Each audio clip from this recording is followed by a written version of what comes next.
minana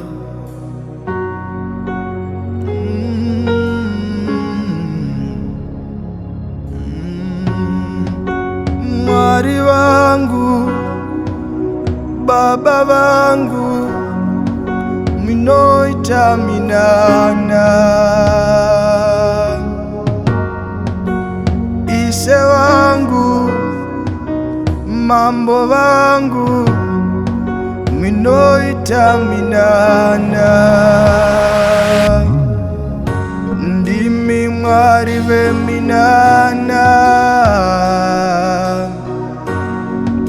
ndokuita kwenyu maitiro enyu,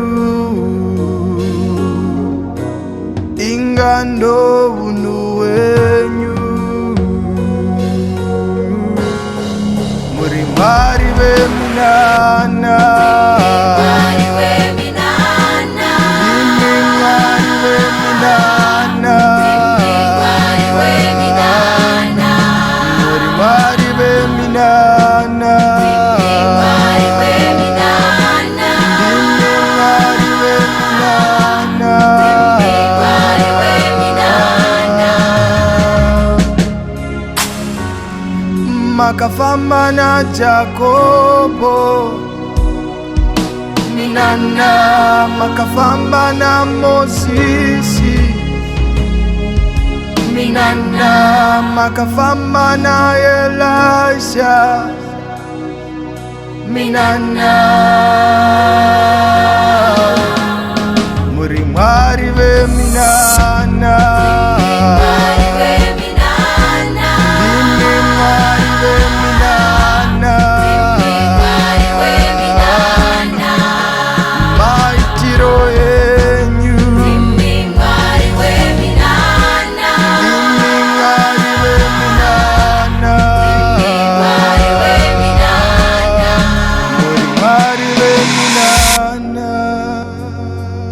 Mabasa Apostora 4 verse 30 inoti, tambanudzai ruoko rwenyu kuti muporese uye muite zviratidzo nezvishamiso nekuburikidza kwezita raJesu muranda wenyu mutsvene. Naizvozvo iMwari mutsvene, iMwari weminana. Munoporesa vanorwara, munomutsa zvirema, munosvinudza mapofu, nekuda kweminana maitiro yenyu, ingando undu wenyu. Muri mwari ve minana, kuita kwenyu. Muri mwari ve minana, mwari ve minana, ndimi mwari ve minana, mwari ve minana, muri mwari ve minana, mwari ve minana, ndimi mwari ve minana, mwari ve minana, muri mwari ve minana. Oh minana,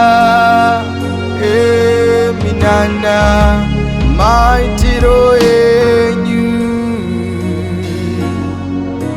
ingando undu wenyu. Muri mwari ve minana,